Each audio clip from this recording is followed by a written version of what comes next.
Good evening to you. Welcome to ITV News Meridian. Tonight's headlines in the south. 1 in 10 trains cancelled or severely delayed. When will the misery end for passengers on southern trains? Back from the brink, the man once saved from suicide, now helping others with mental illness. Keep warm but stay safe this winter. The carbon monoxide message from a family who had a lucky escape. And how we used to holiday, the perfectly preserved motorhome, untouched for 70 years.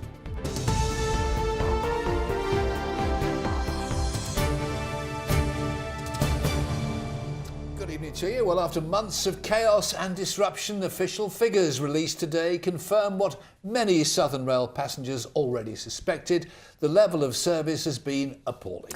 Between April and June, 1 in 10 trains run by Southern's parent company, Govia Thameslink, were cancelled or ran more than 30 minutes late. And the company was the worst performing of all rail operators, with its highest recorded levels of disruption in 12 years. Well, it comes as commuters have been facing further disruption on the second day of a 40-hour strike by the RMT union, with only 60% of services running. And disabled passengers say they fear it'll become more difficult for them to travel by train if proposed changes to the role of conductors go ahead, as Malcolm Shaw reports. As the war of words between Southern Rail and the RMT drags on, disabled passengers are calling for their voices to be heard. Campaigners joining pickets outside Victoria Station. They're concerned that changing the role of conductors will undermine the rights of disabled people to travel by train. We need drivers who drive the train, guards who guard the train. The rail network, and particularly Southern region, is a very old network. It's not easily adaptable for disabled people to use. A lot of the time I just can't travel because there aren't the platform staff, there aren't the staff on the trains to assist you, and I've been left on a train more often than not. Southern Rail wants drivers to be given responsibility for opening and closing train doors. The company says that will free up conductors to give passengers more help, not less, including those with disabilities. We will have people on trains the same as we do today. The one thing that we've asked the RMT that we want to change and work with us on is that instead of that person also having responsibility for opening and closing the doors, because the trains are designed for the driver to do that, that responsibility moves to the driver. The person will still be on the train, but now they're totally dedicated to the customer and giving good customer service. But the RMT claims the changes Southern is trying to introduce will give the company leeway to run trains without conductors if there are staff shortages, a step towards driver-only operation, or DOO as it's known. Malcolm Chisholm has been a train conductor for over 20 years and says the changes will penalise disabled passengers. If the company are successful in declaring the whole area DOO, that means all the disabled and elderly people who at present are able to board our services without booking in advance will have to start giving 24 hours notice. The current strike ends at midnight tonight, but with no resolution to the dispute in sight, it may not be the last. Malcolm Shaw, ITV News, Brighton. Meanwhile, up to 1 in 20 passengers on South West trains could be travelling without a valid ticket on some routes, according to new government research. A sample of more than 23,000 passengers found more than 5% avoid paying the correct fare. The study found cases of forged tickets and adults pretending to be children. It costs South West trains £25 million a year in lost revenue. A man's body has been found at a hotel in Southampton. Police, ambulance and fire crews were called to the Travel Lodge on the Avenue at 1 o'clock this afternoon, following reports of a hazardous material also being in the room. Officers later confirmed the area was safe and the man's death is not being treated as suspicious.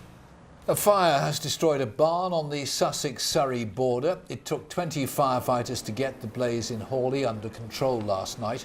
No animals were injured in the fire on Peaksbrook Lane. The cause is being investigated.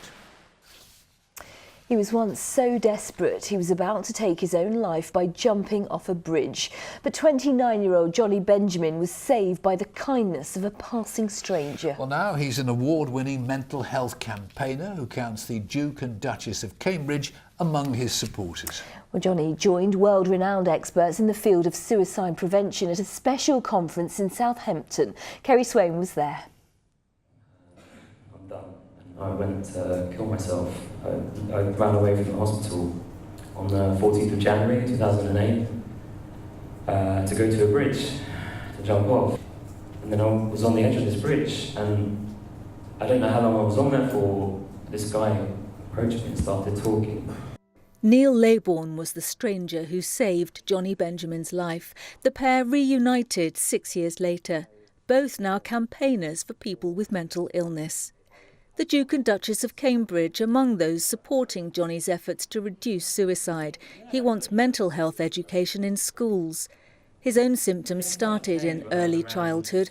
Diagnosed with a combination of schizophrenia and bipolar, he initially felt shame.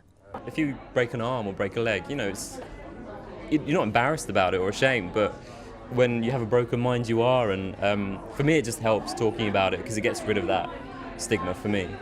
The most important thing we need to do is talk about suicide. It's still a taboo, it's the biggest killer of men under 45 in the UK. We don't talk about it. 17 people kill themselves every day in the UK. That's well over 6,000 every year. If all the seats in this football stadium were full, that's almost a fifth of the crowd taking their own lives. In Southampton alone, there have been 60 suicides in the last 3 years. Street pastors, known for their care of drunk young people at night, are also patrolling during the day, schools, streets and railway stations. There are people who maybe have a plan to end their life, and they might actually be on their way to do it when we encounter them. Or other people just maybe thinking about it, are desperately lonely and are heading down that path. And so as street pastors, we have the time just to be with people, to listen, just to care and just to love them in that moment, and that can make such a profound difference.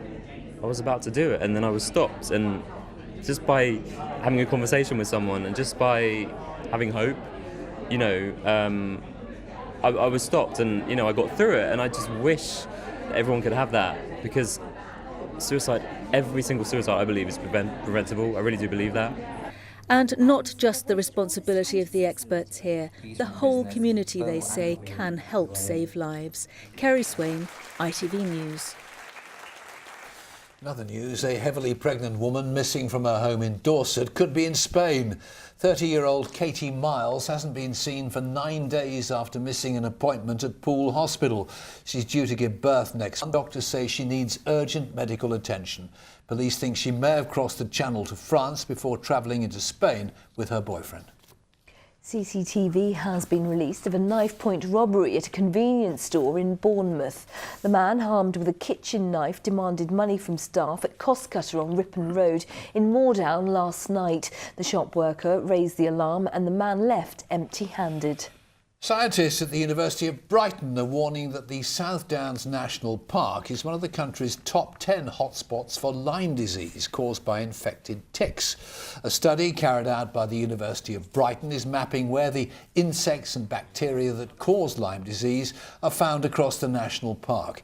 A recent study found up to a third of dogs could be carrying a tick.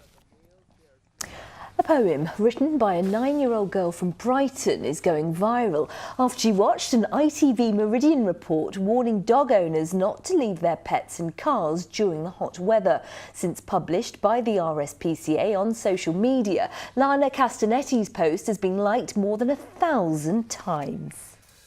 Well done, Lana. You're watching ITV News here in the Meridian region. We're delighted. Thank you for choosing us. Coming up. Perfectly preserved, the motorhome that hasn't been touched since the 1940s. As always, for more on all of our stories, do head to itv.com/Meridian. Any views or news, give us a call, please. 0808 1010 095, the number to ring, or get in touch via Facebook, or why not send us a tweet at ITV Meridian.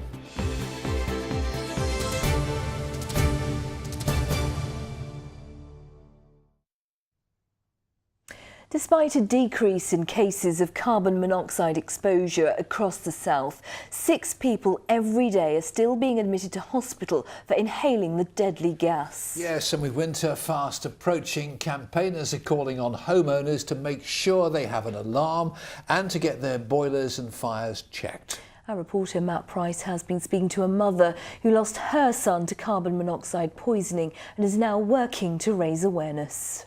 His smile, just his cheekiness, and because he was a very vibrant boy with Dominic. It is still so difficult for Stacey Rogers to talk about her son. Killed by carbon monoxide poisoning in 2004, Dominic was just 10 years old. Gas leaking from a neighbouring property was the cause, and the events on that fateful day remain etched on her mind. I'd come out my bedroom door and I think I knew from a mother's instinct that something was wrong straight away. Paramedics come, they ran upstairs within seconds, within a minute. They just was walking downstairs and I just looked at the paramedics and I said, I know. Without detection, carbon monoxide puts the lives of you and your family at risk. It's produced by faulty boilers, heaters and cookers when fuel such as wood and coal don't burn properly. Figures show that across the UK, over 2,400 people were treated for suspected carbon monoxide poisoning between July 2015 and June this year. 420 of those cases were in the southeast. That's an increase of 82 on the previous 12 months. We would ask everybody, do the simple things, service your boilers, check your appliances, but the only single thing that will warn you would be a carbon monoxide alarm. Get an alarm, install it in your home and protect your family straight away. Health experts say it can be difficult to spot the warning signs of carbon monoxide poisoning. The gas has no smell or taste, but yes, it can kill. Look out for a tension-type headache, along with confusion and dizziness, but also symptoms which mirror food poisoning and the flu. But do people really know what to look out for? Does it smell a little bit like fuel? There's absolutely no smell. Ah, right, there you go. I know it's odourless and colourless, but that's all I was taught in science. It's quite a loud alarm. Stacey now campaigns to raise awareness of carbon monoxide poisoning through a foundation set up in her son's name. It's her hope that one day every home in the UK will have one of these alarms installed to prevent other families suffering the pain that hers undoubtedly has. Matt Price, ITV News. Well, Kate Pearce from Brighton knows just how important it is to have a carbon monoxide alarm fitted at home, and she joins us. Kate, you and your husband and 3 boys were saved by one. Tell us what happened. I'd been feeling quite unwell for a few months at home with headaches and just feeling a bit under the weather. I read about the new legislation that had come out for landlords to fit carbon monoxide alarms into properties, and requested one from our estate agents. Just 1 week later, the alarm went off, and we had a big carbon monoxide leak in our rented property. What sort of side effects were you getting from inhaling the gas? For me, I work from home, and so I was spending the most amount of time there in the whole family. I was having headaches most days while I was in the home. And I kept needing to open the windows and go out, but I didn't realise until afterwards that it was the carbon monoxide that was giving me the headaches. You see, you were in rented accommodation. New legislation says landlords must install them now, but people still need to check they work, don't they? Yeah, they do, and I think it's down to individuals, not just in rented accommodation, but I think everyone should have a carbon monoxide alarm, at least one in their houses. It definitely saved my son's life. He was in the bedroom next door to the boiler, and we're very lucky. You were so lucky. What would your message then be to people who don't have one at home? Just to go out and buy one, definitely. They're as important as a smoke alarm, and it could save your family's life. And indeed, as you say, you and your family, lucky to be alive, having this conversation today. Definitely, very lucky. Kate Pearce from Brighton, thanks very much for talking to us. Thank you. And more on our website. The ITV Eden News continues with the national and international news at 6:30. Here's Mary Nightingale. The growing row over grammar schools as the government backs more selection in England. but it promises not to divide children into winners and losers. Critics, though, warn it could entrench inequality. Let the games begin. Can Britain's Sarah Storey become our greatest Paralympian? And in dire need of repair, why Parliament needs a £4 billion grand design. Do join Marcos and me for that and more at 6:30. Well, Mary, thank you very much indeed. Now, do you worry about money? Well, according to an ITV survey, it's our top day-to-day worry, followed by health. The survey, which was carried out by ITV's Tonight team, also asked people here in the south about savings and how much on average they have. Most people said between £1,000 and £5,000. Well, the most popular place to save was an ISA, although many choose their current account too. And when asked what they save for, the most popular answer was for a rainy day. Well, we asked some people out spending money at Whiteley Shopping Centre if they managed to save. I don't save as much as I think I should, but that's partly because the interest rates are so ridiculously low at the moment. It seems almost pointless. I set aside like a certain amount of my pay every month and I just put it straight into an ISA.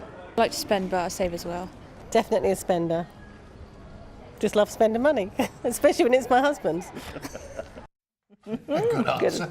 Well, with interest rates being so low, the Tonight programme this evening investigates concerns over savings, and Lauren Hall reports on some of the show's findings. We all want more from our money, but with record low returns on our savings, it's becoming increasingly difficult. The state of savings is dreadful. The state of interest reward is dreadful. I think there is no encouragement to save at the moment. You expect to have a little bit of something at the end of it that when you've invested it to get something back in return, but alas no, it's really depressing. The Tonight programme's been looking at how cuts in interest rates impacts on all of us. What's good news for borrowers is bad news for savers. The amount of interest being paid on people's savings is lower than the rate at which prices are rising. That's price inflation. So effectively the spending power of your money is going backwards. The Tonight team's been exploring the options for savers, from investing in shares to investing in one of your passions. For Jeff Hutchinson, it's classic cars, so he's decided to buy one. I think it's better than having money in the bank to have a classic car, which I think is like a sculpture or a piece of artwork. But it's not for everyone. Some don't want to take the risk, others don't have the money to invest in the first place. The Tonight survey found 15% of people had no savings at all. 35% spend the same as they earn, while 20% spend more than they earn each month. Ashley Swan knows how hard it can be after she was made redundant. She now runs a money-saving website to share some of her top tips. I absolutely love saving and I'll try not to pay full price for anything. All of these items here are things that I've got free from product testing websites. All of my loyalty cards, I collect so many of them. And it's great, even if you're just nipping in and spending £1, you're still going to be building up them points, which could give you money off in the future. Even if you can save up the pennies, many will be wondering what to do with them in the current financial climate. Lauren Hall, ITV News. And you can see more on Britain's savers if you watch the Tonight programme this evening at 7:30. Now, a teenager from Wiltshire whose family recently fostered a child is urging other families to open their doors to foster children because she's discovered the benefits to her own family. Yes, around 1,100 foster homes are needed this year in the southeast outside London, a 20% rise over last year. Well, Ruby Macy enlisted the help of Fixers, the campaign that gives young people a voice, to dispel some of the fears and point out the pluses to a newcomer joining the family. My name is Ruby Macy. I'm 17 and I live in Tidworth in Wiltshire. My Fixers project is to encourage more people to foster, to provide children with a more stable home. Go on.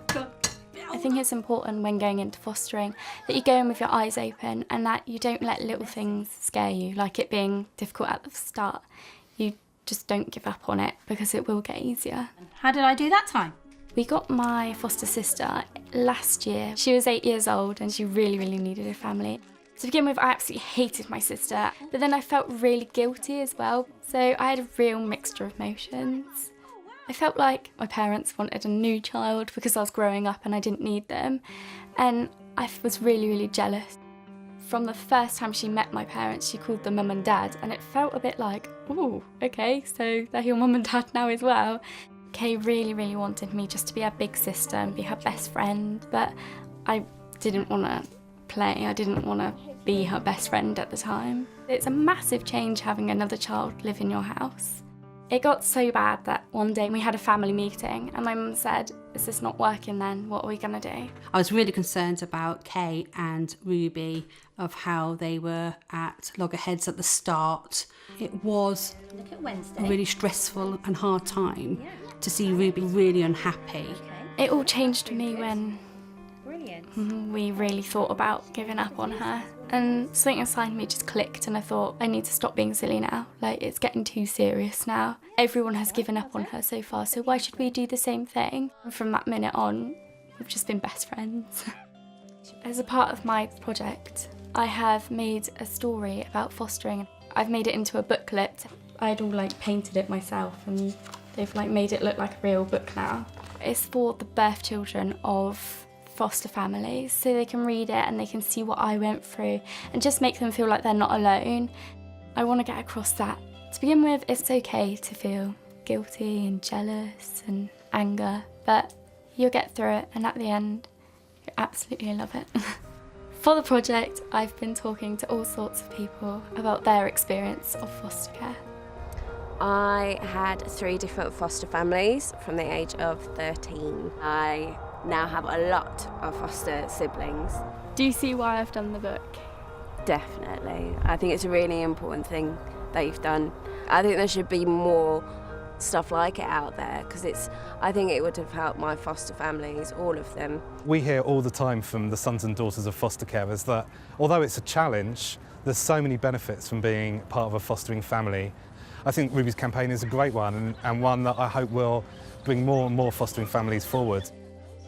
I hope that my project is going to broaden people's ideas of what fostering is. It's not always great, but it is a great thing to do.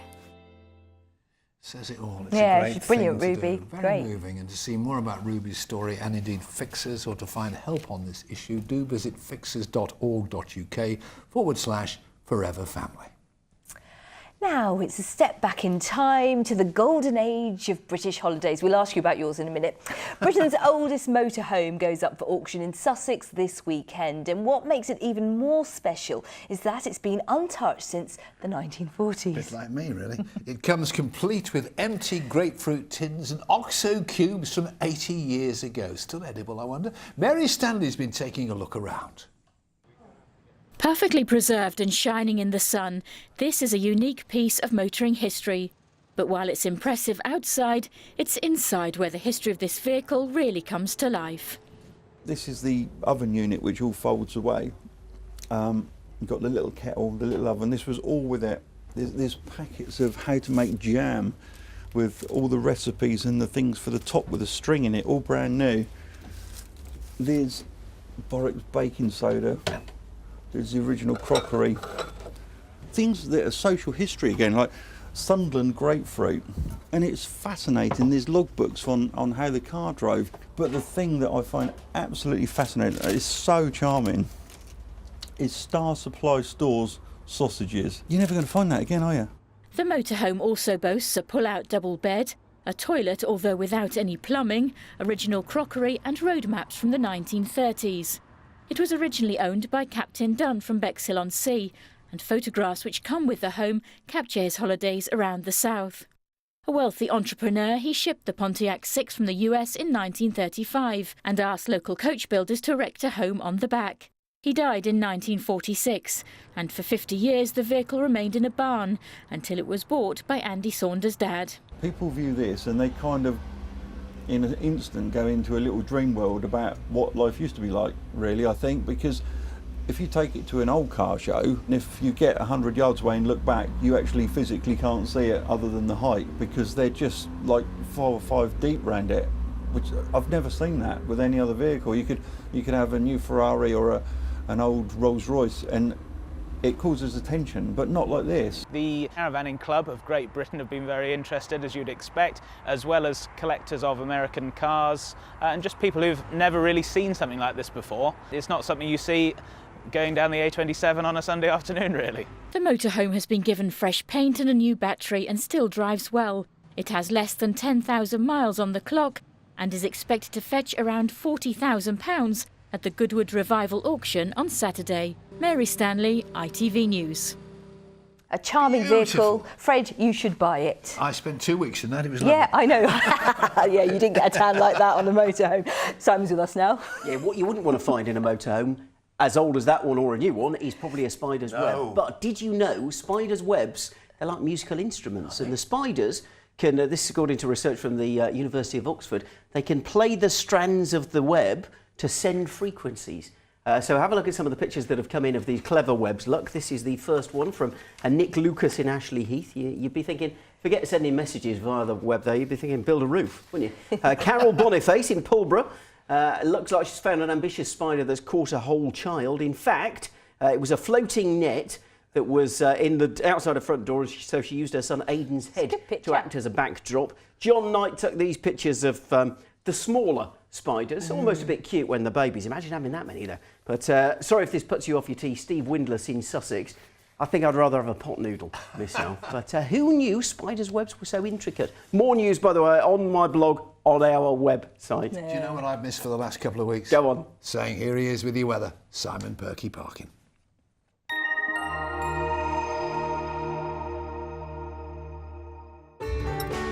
From blizzards to pool, driving through Europe. Eurotunnel the Shuttle sponsors ITV Meridian weather. Well, there's a flurry of excitement last night around sunset time because the clouds looked like this across the region. Gorgeous night, and there'll be a few more of those over the next couple of days. Equally, there'll be some tricky moments too because low pressure is starting to take over, and that means we'll see some rain at times as well. But on the plus side, you probably noticed that today wasn't quite as warm as the last few days, and that fresher feel means, well, we should at least get some sleep overnight tonight. Temperatures down to around 15, 16 degrees. Clear skies to start with. After midnight, though, we'll see the clouds start to push in from the west, and that means tomorrow will be, well, a bit grey, a fair bit of cloud around, a few bright spells here and there, also the chance of catching a little bit of patchy light rain, although that should fizzle away into the afternoon. A lot of dry weather. Temperatures, though, well, you can see we've had the high 20s for the last couple of days. Tomorrow we're looking at highs around 19 or 20 at best, and certainly a noticeable breeze along the coast. As for your high tide times, you can see in Southampton 3:45 in the morning, 4:10 in the afternoon, and then a bit more rain arriving to make for a wet day on Saturday. Eurotunnel the Shuttle sponsors ITV Meridian weather.